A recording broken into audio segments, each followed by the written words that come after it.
We have a priest in our congregation. I'm going to name him Father Fabian. That's because we don't have a Father Fabian in our congregation.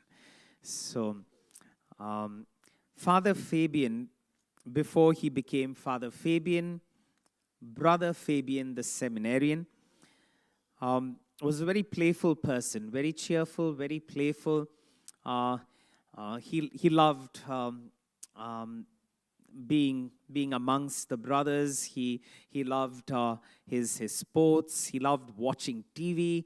All these things. A typical playful person, but a wonderful person. I'm not saying playful in ways of negativity. I'm saying a wonderful person, a genuine person of the heart, but very, very playful in everything that he did. Well, when he reached his theology, he kind of thought he hasn't experienced God, and so he left. And but that night itself, he gets this very, very profound God experience, an extremely profound God experience. And the prodigal son returned. And God ordained a few years after that. And today is an amazing, amazing priest. But there's a huge difference when we as in our congregation, when we see the Brother Fabian and the Father Fabian. The Brother Fabian, a wonderful person, but he was different.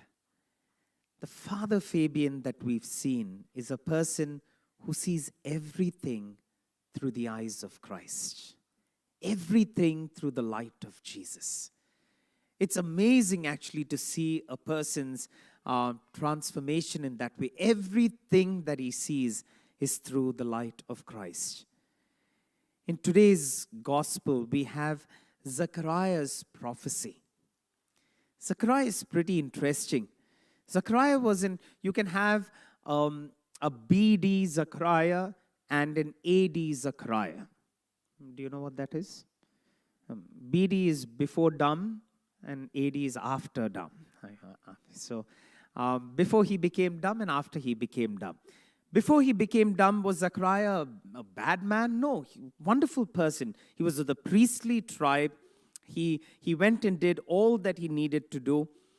But Zechariah was approached by the angel, and there are two things that kind of stand out about Zechariah's, maybe his fault, as we would want to call it.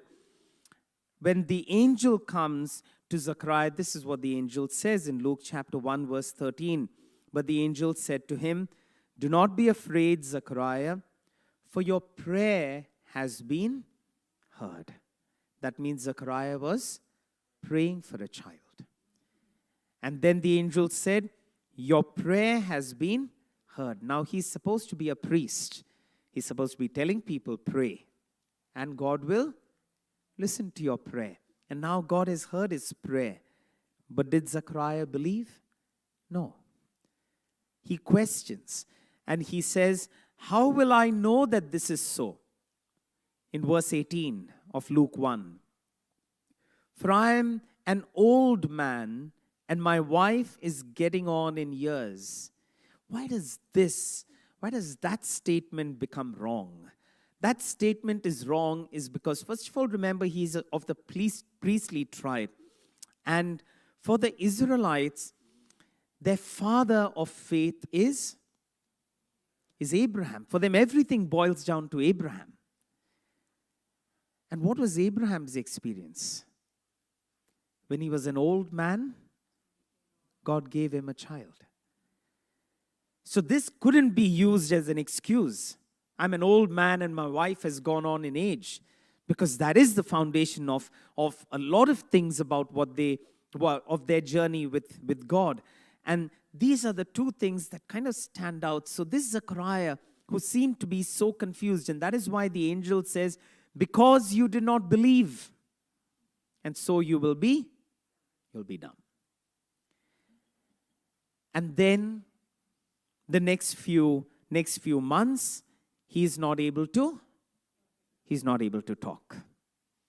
Wives, would you be very happy if your husbands don't talk at home? Yeah. For some of you, you would say, anyway, he doesn't talk at home. So his problem is that he doesn't talk. But just imagine, he's now at home, can't speak, and then he's got these two women chirping away poetry in all God's glory. Mary and Elizabeth going on. And who is at home? Jesus is at home. And that is why I said, the BD and the AD. After his mouth opened, look at what comes forth from his lips. He follows in the same way as Mary and Elizabeth. Brings out this beautiful prophecy that we read today in the gospel. A wonderful prophecy where now he's seeing everything through the light of Christ. Till that time, he couldn't see things through the light of God. And that is why he was so confused. Now he's seeing everything through the light of God. And that is why he brings out that beautiful prophecy. Blessed is the God of Israel, for he has looked favorably on his people and redeemed them.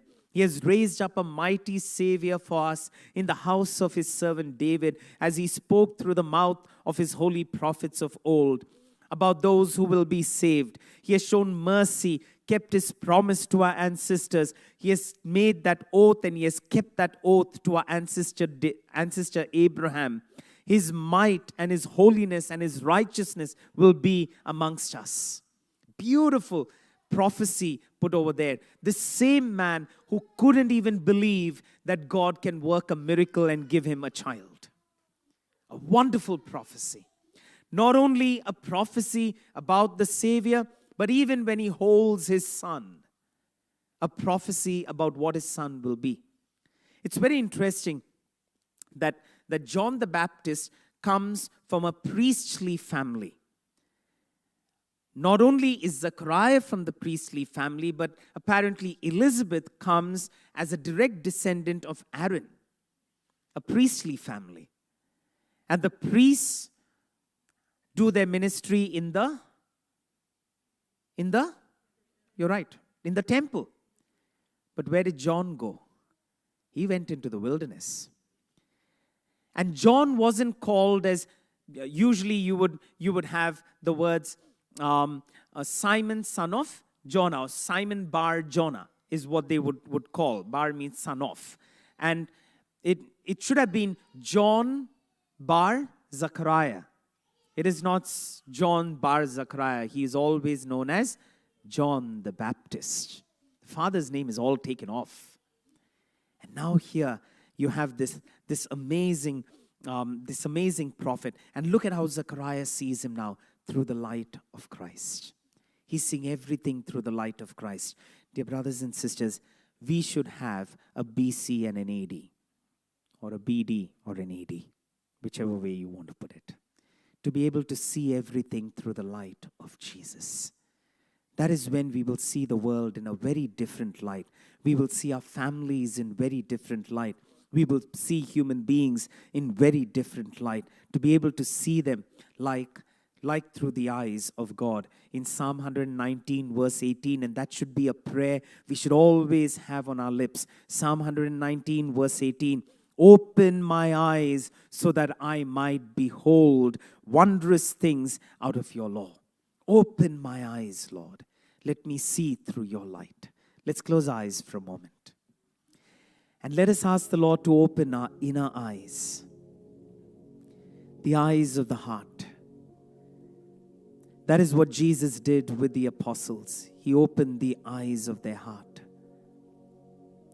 They who saw the world in such a different light before they experienced Jesus saw him in a graceful light after they experienced Jesus.